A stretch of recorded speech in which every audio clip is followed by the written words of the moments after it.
এই ঘটনাটিও আমাদের বাড়ির। ঘটনাটি ঘটে এমন যে আমাদের বাড়ির যে কোনো সদস্যর এক পা সব সময় ভাঙবে। হয়তো আমার দাদু, আমার চাচি, আমার চাচা, বা হয়তো একটা পা অবশের মতো হয়ে থাকবে। এরকম ঘটনা প্রায়ই ঘটে। আমার দাদি আজ পর্যন্ত 4বার পা ভেঙেছেন, আর উনি সুস্থ হয়েছেন মাশাল্লাহ। তারপরও ওনার দুই পা দুইবার করে 4বার ভেঙেছে, তাও একই জায়গায় পড়ে। উনি সিঁড়ি থেকে পড়ে প্রায় 4বার পাও ভেঙেছেন। আর এটা ছোটোখাটো দুর্ঘটনার থেকেই ওনার পাটা ভেঙে যেত। এরকম করে মোটামুটি আমার চাচার সাথে ঘটে, আমার চাচির সাথে ঘটে। ওনাদের পা ভাঙেনি, ওনাদের পা অবশ হয়ে গিয়েছিল আমার চাচা চাচির। আর আমার পা একবার একটু মচকে গিয়েছিল, তেমন কোনো ক্ষতি হয়নি আলহামদুলিল্লাহ।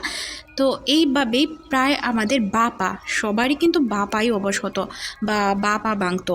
সবার তো একই ঘটনা ঘটা সম্ভব না। তো আমার আব্বু আম্মু সেফ ছিলেন। আমার আব্বু আম্মু সবসময় এই সব ঘটনা থেকে আল্লাহর রহমতে সেফই থাকতেন। আমার চাচা, আমার চাচি প্লাস আমার দাদা দাদুকে এই ঘটনা প্রচুর আক্রান্ত করে। আমার দাদা এখন প্যারালাইসিস করে পড়ে আছেন। ওনার যে স্ট্রোকটি হয়েছিল, ওনার স্ট্রোক কিন্তু ব্রেন স্ট্রোক হওয়ার কারণে অনেক সময় দেখা যায় অনেক মানুষের অনেক অঙ্গের ক্ষতি হয়। ওনার এক সাইড পুরো প্যারালাইজড হয়ে গিয়েছে।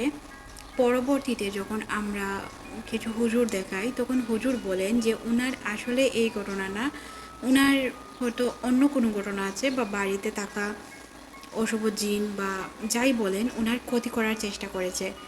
তারপর ওনাকে যখন চিকিৎসা করা হয়, উনি মোটামুটি সুস্থ হয়ে যান। তারপর আবার ওনার সাথে সেম ঘটনাগুলোই ঘটতে থাকে। একদিন রাতের বেলায় আমার দাদাভাই যখন ঘুমিয়েছিলেন, ওনার দরজায় প্রায় অনেকবার নক করে। আমরা নিচে থাকি, আর দোতলায় আমার দাদা দাদু থাকেন। দাদা দাদু দোতলায় থাকার অন্যতম কারণ হচ্ছে ওনারা যাতে হাঁটাচলা করতে পারেন, সুস্থ থাকতে পারেন। আর ওনারাই চুজ করে দোতলার রুমগুলো নিয়েছেন।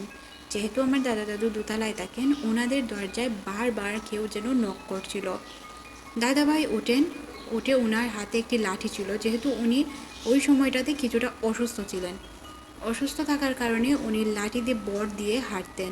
একটা কথা বলে রাখি, আমার দাদা কিন্তু এত বয়স্ক বা এত এজই ছিলেন না। ওনার এজ আহামরি যে তেমন কোনো কিছুই ছিল না। তারপরও উনি অসুস্থ থাকার কারণে উনি লাঠি দিয়ে হাঁটতে হতো। উনি ওনার লাঠি দিয়ে উঠে দরজা খুললেন। দরজা খোলার পর উনি দেখলেন ছোট একটি ছেলে দাঁড়িয়ে রয়েছে, আমার চাচাতো ভাই রাহির সমান। কিন্তু ওই ছেলেটি দেখতে ভীষণই কালো ছিল, বিচ্ছিরি দেখতে ছিল। দাদা ওকে দেখার পর উড়াধুরা মার শুরু করেন, কারণ দাদা কিছুটা বিরক্ত ছিলেন। এইভাবে দরজা নক করছিল, দাদা এতে বিরক্ত হয়ে অনেকবার মারা শুরু করেন। মারার পর ওই পিচ্চিটা বারান্দা দিয়ে কোথাও যেন ভ্যানিশ হয়ে যায়। ভ্যানিশ হয়ে যাওয়ার পর আমার দাদা হুট করে জ্ঞান হারিয়ে পড়ে থাকেন নিচে। নিচে পড়ে থাকার পর আমার দাদু যখন সজাগ হন, উনি দেখতে পান যে দাদা বিছানায় নেই। দাদা নিচে পড়েছিলেন, কিন্তু দাদু এটা খেয়াল করেননি। তখন দাদু কিছুটা অবাক হয়ে ওয়াশরুমের দিকে যান। ওয়াশরুমের দিকে গিয়ে দেখেন ওয়াশরুমেও দাদাভাই ছিলেন না। ওয়াশরুমে যেহেতু দাদাভাই ছিলেন না, দাদাভাই গেলেন কোথায়? দাদু ওয়াশরুম থেকে বের হয়ে দেখতে পান দাদাভাই ফ্লোরে পড়ে আছেন। তখন দাদু চিৎকার দিয়ে আমাদের সবাইকে ডাকতে শুরু করেন। বলে রাখি, দোতলায় আমার ছোট চাচা প্লাস আমার দাদা দাদু থাকতেন। তো আমার ছোট চাচা যেহেতু ছিলেন, ছোট চাচা আর বৌমা সাথে সাথেই চলে আসেন দাদা দাদুর কাছে। আমরাও সবাই যাই। আমরা যাওয়ার পর দাদাভাইয়ের এই অবস্থা দেখতে পাই। দাদাভাইকে জিজ্ঞাসাবাদ করা হলে উনি সব কিছু খুলে বলেন। পরদিন হুজুর এনে ওনাকে ফু দেওয়া হয়, প্লাস ওনাকে পানি পড়া, অন্যান্য যা যা লাগে সব কিছু দেওয়া হয়। আর আমার দাদা কিন্তু 5 ওয়াক্ত নামাজ পড়তেন, তাও মসজিদে গিয়ে নামাজ পড়তেন। এখনও আমার দাদা অসুস্থ, যার কারণে উনি মসজিদে যেতে পারেন না, তবে বাসায় যতটুকু সম্ভব নামাজ আদায় করার চেষ্টা করেন। গল্পটি আপনাদের কেমন লেগেছে অবশ্যই কমেন্ট সেকশনে জানাবেন।